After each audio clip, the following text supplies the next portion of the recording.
Niining panahon nga ang putling ebanghelyo gihagis sa mga hiwi nga pagtulunan. Kinahanglan mo barug ang mga tinunan ni Kristo sa pagpakigbisog sa paglaban sa pagtuo, nga magkausa ug alang sa tanang panahong gihatag sa Dios ngadto sa iyang katawan. Maoy hinungdan nga namugna kining tulumanon ang putling ebanghelyo. 30 minutos nga pagsabwag sa tinuod nga ebanghelyo. Kauban ni Pastor Jeremias Hangad, ang putling ebanghelyo.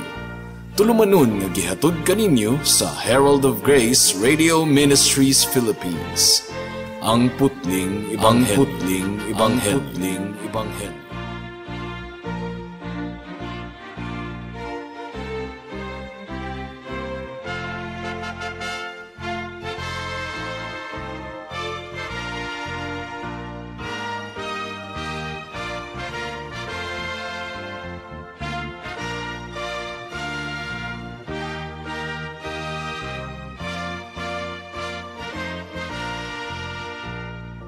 Alang sa pagpamalandong sa pulong sa Ginoo niining taknaa atong pag-aablihon ng atong Biblia sa Mark chapter 9 verse 2 hangtod sa 8. Apan sa dili pa, once again akong gi-greet ang akong 93 years old nga lolo nga si Lolo Isabelo Lauri Sr. Mayong hapon kanimo, Lo.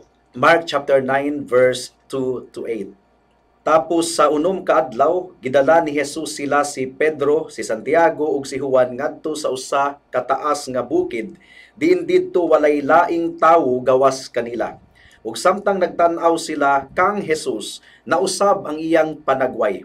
Ang iyang bisti misanag sa hilabihang kaputi, nga walay bisan kinsa sa tibuok kalibutan nga makapaputi sama niini. Unya nakita sa tulo ka tinun-an si Elias ug si Moises nga nakigsulti kang Jesus. Ug miingon si Pedro kang Jesus, magtutudlo, maayo nga ania kita dinhi, maghimo kami og tulo ka payag-payag, usa alang kanimo, usa alang kang Moises ug usa alang kang Elias. Nakaingon siya niini kay wala siya mahibalo kun unsay iyang isulti, kay nangalisang man sila. Unya dihay panganod nga mitungha ug gilandungan sila niini, ug may nadungog silang tingog gikan sa panganod nga nagingon, kini siya mao ang pinangga kong anak, pamati kamo kaniya. Gitan-aw dayon sa mga tinun-an ang palibot apan wala na sila'y nakitang tawo, gawas lamang kang Jesus. May the Lord bless the proclamation of His word at this moment. Kini nga kahibulungan nga panghitabo, ang tawag niini mga kaigsunan transfiguration. Nausab ang hulagway sa atong Ginoong Hesukristo, nahimong silaw kayo ang panagway sa atong Ginoong Hesukristo. O gi-record kini ni Matthew, ni Mark ug ni Luke mga kaigsuunan. It was a glorious display sa kahimayaan sa atong buhi nga Dios. O gumikan kay nakita nila nga ang sakot sa atong Ginoong Hesukristo, ang iyang bisti puti kayo, mas labaw pa sa kaputi sa adlaw nga wala gyoy sama nga makapaputi niining kalibutana. Mao nga nangalisang sila. They were left speechless and stunned. Sa girecord ni Matthew mga kaigsuunan, sa Matthew 17 verse 6 ang giingon dinhi, sa pagkadungog sa tulo ka tinun-an sa tingog, nangahadlok sila pag-ayo busa, nang hapa sila. Grabe no? Ug sa bersikulo 6 sa atong teksto, mabasa nato, nakaingon siya niini kay wala siya mahibalo kun unsay iyang isulti, kay nangalisang man sila. So ang transfiguration mga kaigsuunan, usa kadto ka mahimayaon nga pasundayag sa gahom sa atong buhi nga Dios. Labing labaw nga gahom sa atong buhi nga Dios. Gipili sa Ginoo nga iyang ipadayag ang iyang kahimayaan pinaagi sa iyang condescending grace. Hinumdumi nga mahimayaon kayo ang atong buhi nga Dios, apan niadtong mianhi siya dinhi sa kalibutan, iyang gihubo ang iyang kahimayaan aron makita siya sa mga tawo ingon nga yano nga tawo. Pero iyang gipadayag ang iyang kahimayaan sa tulo ka mga disipulo niya niining taknaa sa atong teksto. O before nato hisgutan ang buot ipasabot sa transfiguration or katong pagkausab sa panagway sa atong Ginoong Hesukristo sa iyang hitsura, which we will be discussing next week. Adunay mga minor points nga atong ipasabot niining taknaa mga kaigsuonan. Atong tubagon ang pipila ka mga pangutana niining taknaa sa atong pagpamalandong. Una, atong tubagon ang pangutana mahitungod sa number of days. Pila ba gayod ka adlaw mga kaigsuonan? Ikaduha, atong tubagon usab ang laing pangutana, hain man ang ubang mga apostoles nganong ang tulo raman ka tinun-an ni Kristo, si Santiago, si Juan ug si Pedro ang gikuyog ni Kristo niining taknaa. Ikatulo nga pangutana, giunsa nila pagkaila nga si Moises kadto ug si Elijah mga kaigsuonan. Giunsa nila pagkasayod nga ang nagpakita ni Jesus ni atong taknaa si Moses ug si Elijah. Ug ikaupat nga pangutana, nganong mitanyag man si Pedro nga magtukod og payag-payag alang kang Jesus, alang kang Moises ug alang kang Elijah. Ug hinaot nga tabangan kita sa atong buhi nga Dios sa atong pagpamalandong niining taknaa. Mudangat na kita sa unang punto. Question regarding the number of days. Pila ba gayud ka adlaw ang tinuod? Kay ang giingon sa verse 2 sa atong teksto mga kaigsuonan, ang giingon dinhi, tapos sa unom ka adlaw gidala ni Jesus sila, si Pedro, si Santiago ug si Juan ngadto sa usa ka taas nga bukid, diin didto walay laing tawo gawas kanila. Tapos kuno sa unom ka adlaw. Apan ang gi-record ni Lucas sa Luke chapter 9 verse 28, mga 8 ka adlaw human si Jesus magsulti niining mga butanga, gidala niya si Pedro, si Juan ug si Santiago ug nanungas sila sa usa ka bungtod aron magampo. Mga 8 ka adlaw. Pero ang giingon ni Marcos ug ni Mateo, tapos sa unom ka adlaw. So asa man gyud ang tinuod niini? Nagkasumpaki di ang Biblia. Do na di ay sipyat ang Biblia. Mga kaigsuonan, si Lucas ang pamaagi sa iyang pagka-record bana-bana. Muganing giapilan og mga 8 ka adlaw. Kini sa Greek language or sa Jewish expression mga kaigsuonan, kining mga 8 ka adlaw, expression kini sa mga usa ka semana. So, niadtong miingon si Lucas, mga 8 ka adlaw, but pasabot, mga usa ka semana. Kay tinuod bitaw gyud bisan pa manggani diri sa Pilipinas, kining unom ka adlaw ato naman ang bana-banaon nga mga usa ka semana. Kay hapit naman gyud mag-usa ka semana, mugani nga gidugangan ni Lucas og mga. Pero ang pagka-record ni Matthew ug ni Marcos eksakto, precise. So wala nila giingon nga mga unom ka adlaw, ang ilang giingon unom gyud ka adlaw. Dili pareha sa kang Lucas nga adunay bana-bana. Adunay bana-bana mga usa ka semana. Mga 8 ka adlaw means mga usa ka semana. Muna nga dili na to problemahon ang number mga kaigsuonan, gumikan kay ang pulong sa Ginoo, wala gayoy sipyat, wala gayoy mga pagsumpaki. Let us not be disturbed by so-called discrepancies of the scriptures. Kay gamiton ra ba kini sa mga kulto nga ingnon nila nga ang Biblia dili tinuod, dili balaan, daghang sipyat. Pero dunay mga pagpasabot ni ana atong tun-an ang kultura sa mga Hudiyo, atong tun-an ang lingwahe nila ni adtong panahona. So mo kadto ang unang pangutana. Ikaduhang pangutana nga atong hatagan og katinaawan, hain man ang laing siyam ka mga apostoles, nganong tulo raman ka apostoles ang gikuyog ni Kristo didto sa bukid aron magampo. Nasaksihan sa tulo, pero ang uban wala makasaksi. Nindot usab nga makasaksi unta ang uban ka mga disipulo. Well, kini si Pedro, si Juan ug si Santiago mga kaigsunan gumikan sa ilang gift. Mga gasa nila, distinguished gyud ni silang tulo. Sila ramang ganing tulo ang gitugot ni Jesus nga makasaksi sa milagro sa pagbanhaw ni Kristo sa anak ni Jairo. Mark chapter 5 verse 37, ang giingon dinhi, unya wala siya ilaing gitugutan pagkuyog kaniya gawas kang Pedro ug sa magsuon nga si Santiago ug si Juan. So, distinguished gyud tulo. Og didto sa Getsemani niadtong nagampo si Jesus before pa siya giaresto or gidakop mga kaigsunan, si Pedro, si Santiago ug si Juan usab ang kuyog niya. Mark chapter 14 verse 32 and 33 ang giingon dinhi, miabot si Jesus sa tanaman sa Getsemani uban sa iyang mga tinun-an ug miingon siya kanila, panglingkod kamo dinhi samtang magampo ako. Unya iyang gipauban kaniya sila si Pedro, si Santiago ug si Juan. Gibati niya ang hilabihang kaguol ug kabalaka. Kining tulo usab ka mga disipulo, adunay distinction gikan sa laing siyam ka mga tinun-an. Si Pedro ang pinaka-spokesperson, gumikan sa personalidad ni Peter nga hilig yun mo istorya dayon. He was the type of person nga unang mugana ang iyang baba kaysa sa iyang utok. Ug si Juan pod mga kaigsunan, siya gyud ang pinaka-close sa atong Ginoong Hesukristo. Siya gyud ang pinakasuod sa dughan sa atong Ginoong Hesukristo. Dili si Pedro, si Juan ang pinakasuod. John chapter 19 verse 26 and 27. Sa pagkakita ni Jesus sa iyang inahan ug sa tinun-an nga iyang gimahal nga nagbarog dito. Si Juan kadto mga kaigsunan. Miingon siya sa iyang inahan, "Babayi, siya ang imong anak." Unya miingon siya sa tinun-an, "Siya ang imong inahan." Sukad niadto gidala sa tinun-an si Maria aron didto namupuyo sa iyang balay. So adisir namatay si Jesus, iyang gitugyan si Maria ngadto sa tinun-an kuno nga iyang gimahal, si John the Beloved kadto mga kaigsunan. And at least 4 other times si Juan gidescribe sa Biblia ingon nga gimahal sa atong Ginoong Hesukristo. So sa 12 ka apostoles si Juan gayod ang pinakasuod sa dughan ni Kristo. Gani sa Last Supper sa balaang panihapon, si Juan ang duol gayod tapad ni Kristo. John 13:23, usa sa mga tinun-an nga gimahal ni Jesus naglingkod tupad kaniya. Now, what about si Santiago mga kaigsunan?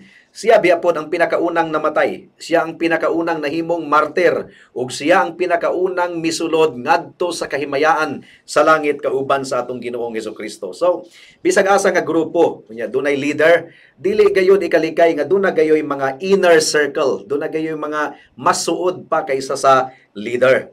Tinuod ka na, bisan pa sa simbahan, kami nga mga pastor, doon na gayoy mga inner group nga suod sa pastor, alalay sa pastor kanunay, gumikan pod sa ilang energy, gumikan sa ilang kadasig, gumikan kay galamiton kaayo sila sa simbahan.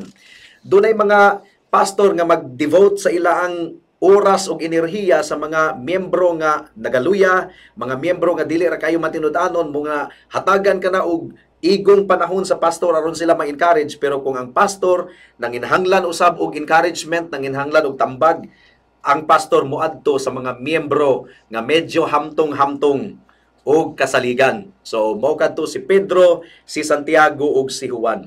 Now, beyond this mga kaigsunan, wala na gihatag sa atong teksto ang rason kung hain ang laing mga disipulo, pero sa ubang passages sa scriptures, samtang si Kristo ug si Pedro ug si Juan ug si Santiago adunay laing gibuhat ang ubang mga tinun-an mga kaigsuonan. Aduna usab sila'y ministeryo nga gibuhat. Sa kaluwasan dili ta moingon nga unfair ang Ginoo nga nagpili siya og pipila aron iyang luwason, unya ang uban gipasagdahan niya sa ilang kasalaanan aron pagahukman. Ang iyang gipili alang sa kaluwasan mao kadto ang pagpadayag sa kaluoy o grasya sa Ginoo. Ang iyang gipasagdahan aron hukman mao kana ang pagpadayag sa hustisya sa Ginoo, gumikan kay ang bayad sa sala mao ang kamatayon. Now, matud pa ni Matthew Henry, as there are distinguishing favors which are given to disciples and not to the world, so there are to some disciples and not to others. All the saints are a people near to Christ, but some lie in His bosom. So ang 12 ka mga apostoles gihatagan og pribilehiyo sa Ginoo nga mahimong apostol, pero sa 12 aduna gayud gihapoy gipili ang Ginoo nga murag iyang kasaligan. Ikatulo nga pangutana nga atong tubagon sa atong pagpamalandong niining taknaa, giunsa kaha pagkaila sa tulo ka mga disipulo nga kadtong nagpakita ni Jesus, si Moises ug si Elijah. Pila ka libo na ang milabay. Human namatay si Moses ug human si Elijah bikayab sa langit kay wa man to miagig kamatayon si Elijah. Giunsa man nila pagkasayod ug pagkaila nga si Moses kadto ug si Elijah? Well, nailhan kuno nila si Moses ug si Elias pinaagi sa ilang appearance or pinaagi sa ilang hitsura nga gidescribe ni adtong unang mga ginikanan nila kung unsa mamisti si Moses ug unsa mamisti si Elias. Well, posible usab nga mao kini ang rason. Or basin og namati sila sa panag-inistoryahay ni Moses, ni Elias ug ni Jesus, ug gitawag ni Jesus sila sa ilang mga pangalan. So posible pod. I believe this is the most realistic explanation nga in the course of the conversation between Jesus, Moses and Elijah, gitawag ni Jesus sila sa ilang ngalan. Well, aduna usay laing explanation, posible pod nga gipadayag sa balaang espiritu kanila nga si Moses kadto ug si Elias. No, dili man kadto imposible, gumikan kay mga tinun-an sila ni Kristo, dili imposible nga gipadayag usab kadto sa balaang espiritu ngadto kanila. Well, ang uban pag yun, kusog kaayo ang ilang imagination mga kaigsunan, nagtuo sila nga si Moses kuno dunay gigunitan nga tablet of stone katong 10 commandment, unya si Elijah kuno mikanaog gikan sa langit nga gasakay sa karwahe, chariot of fire. Murag layo na kayo kini sa explanation mga kaigsunan. Pero ang pinakatubag nato niini mga kaigsunan, dili na lang kita mag-speculate. Wala man gihisgutan sa teksto nganong ato mang problemahon kung giunsa nila pagkasayod nga si Moses kadto ug si Elias. Mupasakop na lang kita kung unsa ang gipadayag sa Biblia. Ang giingon sa Deuteronomy chapter 29 verse 29, ang mga tinagong butang iya sa Dios. Ang mga gipadayag mao kana ang atong gakson, mao kana ang atong kuptan. So dili nato problemahon ang wala gipadayag sa Biblia. Pero kinahanglan nga atong sundon kung unsa ang gipadayag sa pulong sa Ginoo. Mudangat na kita sa katapusang pangutana nga kinahanglan hatagan nato og katinawan. Nganong nagboluntaryo man si Pedro nga magtukod og tulo ka payag-payag, usa alang kang Jesus, usa alang kang Elias ug usa alang kang Moses. Ako nang gisulti kaganina nga consistent lamang kini sa kinaiya gayod ni Pedro nga siya ang matang sa tawo nga mugana ang iyang baba ug una ay ha ang iyang utok. Si Pedro, mahilig gayud siya muhatag og opinion dayon. Kung anaa siya sa kalisang, kung anaa siya sa kahadlok, dili mapugnan ang baba ni Pedro nga mo istorya. Dili pareho sa ubang mga disciples nga maghilom lang. Mo gani nga si Pedro nahimong spokesperson, gumikan kay mahilig gayud siya nga mo istorya. Adto na magay mga tawo nga ingon ana, dili nato ikondinar kanang mga tawhana kay may nalang gani kung dunay mga ingon ana nga mga tawo at least makatabang sa usa ka grupo, sa usa ka organisasyon. So, mo kadto si Pedro mga kaigsunan. Aduna siya kadasig nga mo istorya sa iyang opinion, pero mausahay lagi. Dili lang kay mausahay, kadaghang higayon, wala niya hunahunai og tarong. Si Pedro, pagkakita niya nga si Kristo milakaw sa tubig, mihangyo dayon siya nga Lord, palakta usab ako sa tubig. Unya si Pedro usab ang mitubag in behalf of the other apostles. Niadtong gipangutana sila ni Kristo kung kinsa bagayod siya, unsa ang ilang pagkaila kaniya. So abtik mitubag si Pedro in behalf of the apostles, "You are the Christ, the Son of the living God." But after that, gibadlong ni Pedro si Jesus. Niadtong miingon si Jesus nga pagapation siya human sa tulo ka adlaw, mabanhaw siya pag-usab.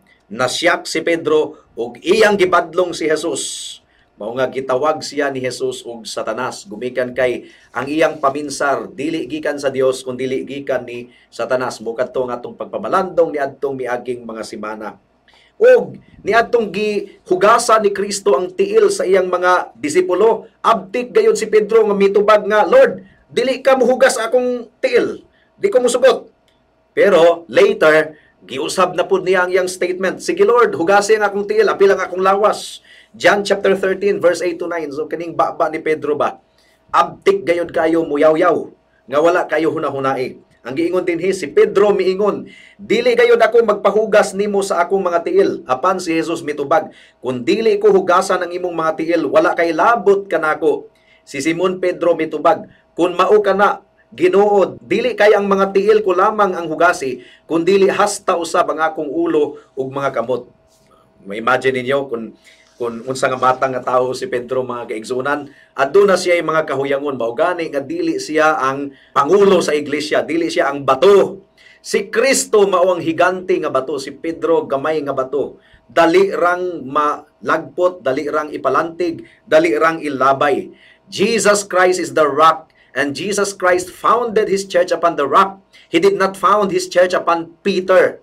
Dili ka na tinuod mga kaigsunan. Nakita nato nga si Pedro nahagba a lot of times gumikan sa iyang kahuyangon.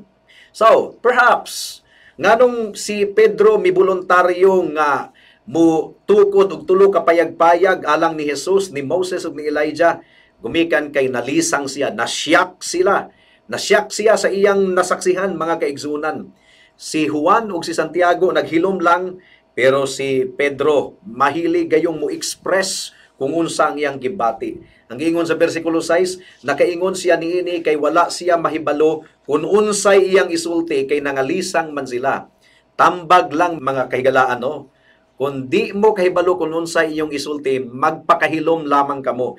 Giingon sa Book of Proverbs nga bisan pa ang tawo kuno nga dili utukan, maalaan nga bright kung magpakahilom lang. So tambag lang mga kaigsuuna, no? Daghang mga tawo nga magmukhang tanga kung sa Tagalog pa. Gumikan kay pataka lang og yaw-yaw ang ilang baba. Muna nga lesson kana alang sa matag usa kanato. Peter really did not know what to say or how to respond. Unsa man ang rason ni Pedro, mga kaigsuunan, it seems like an unreasonable response to the scene. Wala gyud, wrong spelling gitong gibuhat ni Pedro nga nagtaniyag siya nga magtukod o payag-payag alang kang Hesus. Ngano nagtuo siya nga si Kristo dili makaprotektar sa iyang kaugalingong gikan sa ulan, gikan sa bagyo, gikan sa adlaw. Nagtuo siya nga si Moses ug si Elijah nanginahanglan og pinuyaanan, gikan sila sa langit mikanaog niadtong taknaa. So, unsa kahapon nga payag-payag ang ilang buhaton sa mga materialis nga naa ni adtong bungturan. So it was really not a very brilliant statement, mga kaigsuunan. O murag iyang gi-equal si Jesus kang Moses o kang Elijah. Giingon niya magtukod og payag-payag alang kang Jesus, kang Moses o kang Elias, as if equal silang tulo. Si Kristo ang anak sa Dios, dili pwedeng itandi kang Moses o kang Elijah. And most importantly, wala gayud makasabot si Pedro sa kinaiyahan sa Mesiyas o sa iyang misyon dinhi sa kalibutan. Sa unsang paagi si Kristo pagabayawon, pinaagi sa iyang kamatayon didto sa krus o sa iyang pagkabanhaw, mga kaigsuunan.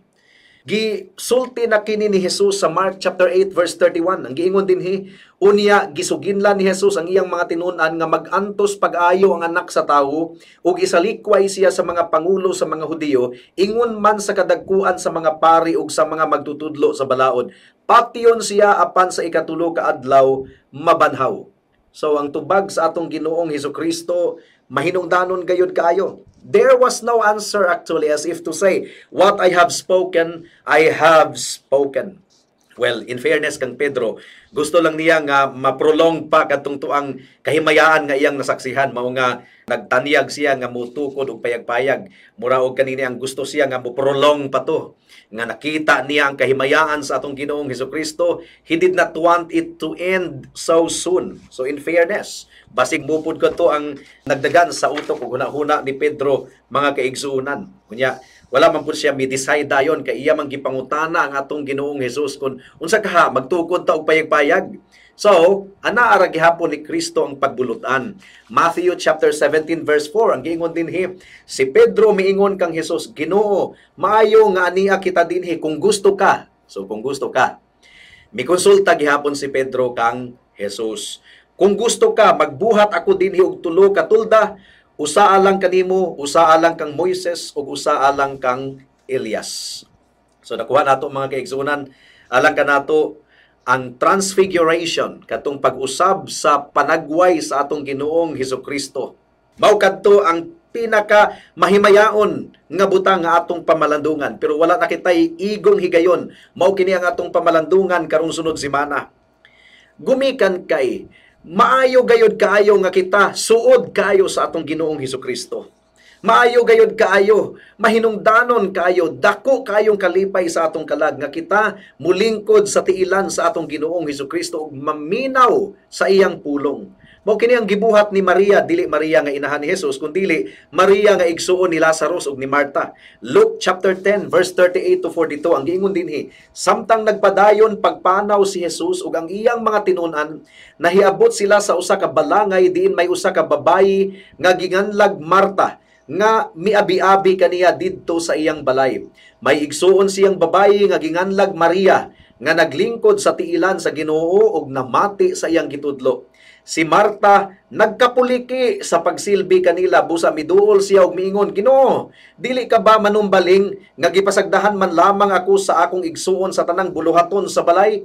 Sultihi siya nga mutabang kanako. Apan ang Ginoo mitubag kaniya, Marta, Marta, naguol ug nahingawa ka sa daghang mga butang, nga usara man unta ang gikinahanglan, gipili ni Maria ang labing maayo ug walay makakuha niini gikan kaniya. Labing maayo gayod nga kita mupundo sa presensya sa Ginoo diha sa panimbahon ug maminaw sa iyang pulong. Dili nato itugot nga bisan pag naa nata sa sulod sa simbahan, ang atong hunahuna gakapuliki gihapon, unsay atong idungag paguli, unsay atong idigamo, dili naa kita sa simbahan mag-concentrate kita sa pagpaminaw sa pulong sa Ginoo, atong dawaton ang panalangin sa presensya sa Ginoo sa iyang pulong. Dili nato itugot nga atong hunahuna maglatagaw. Mulang niyaw ang atong hunahuna unya mamroblema ta kung unsay atong buhaton sunod ugma karong Martes, karong Miyerkules. No, na kita sa sulod sa simbahan. Mao nga mag-concentrate kita nga mamati, i-enjoy nato ang pulong sa Ginoo gumikan kay pagkaon kini sa atong kalag ug kalipay kini sa atong kalag.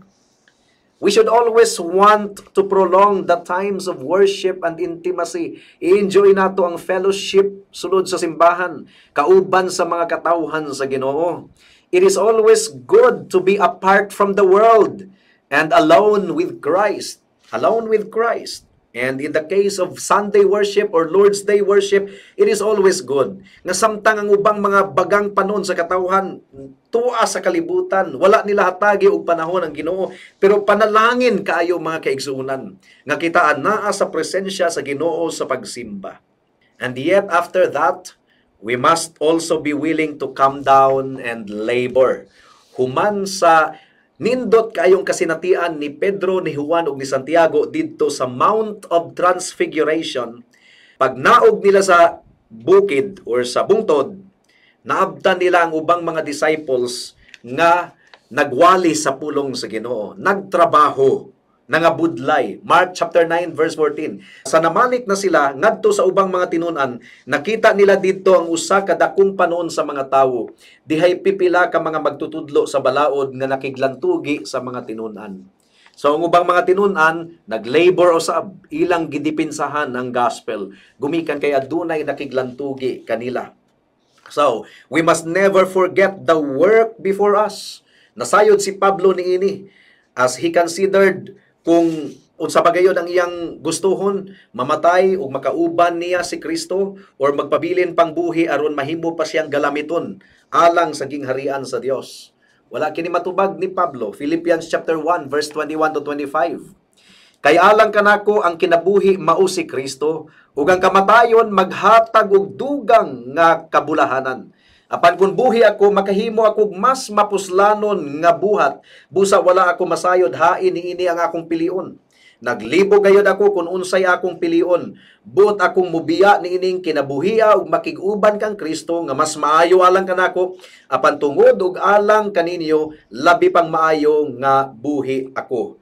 Nakasiguro gayod ako niini nga magpabilin pa ako uban kaninyong tanan, aron makatabang alang sa inyong kauswagan o kalipay diha sa pagtuo. Busa kun mahiuban na usab ako kaninyo, mas makapasigarbo kamo kanako diha kang Kristo. So, you see the aspiration of the Apostle Paul, whether magpabilin siyang buhi, mangalagad siya sa Ginoo.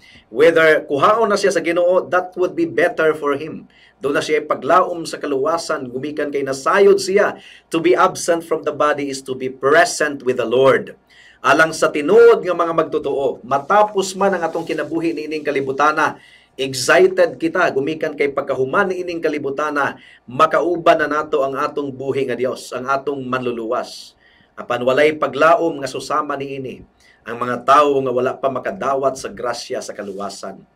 Walay paglaom, ang tunglo sa Dios anaa pa kanila. Gumikan kay nagkinabuhi pa sa kasalanan, nagyanang pasasala, nagsalig sila sa ilang kaugalingon, ang ilang pagkabuutan maong muluwas kanila, nagtuo gayod sila nga makabut nila ang langit, makabut nila ang kaluwasan pinaagi sa ilang pagkabuutan. But the Bible says, ang tanan nakasala og nakabsan sa himaya sa Dios. Walay matarong, wala bisag isa. Bagsak kita.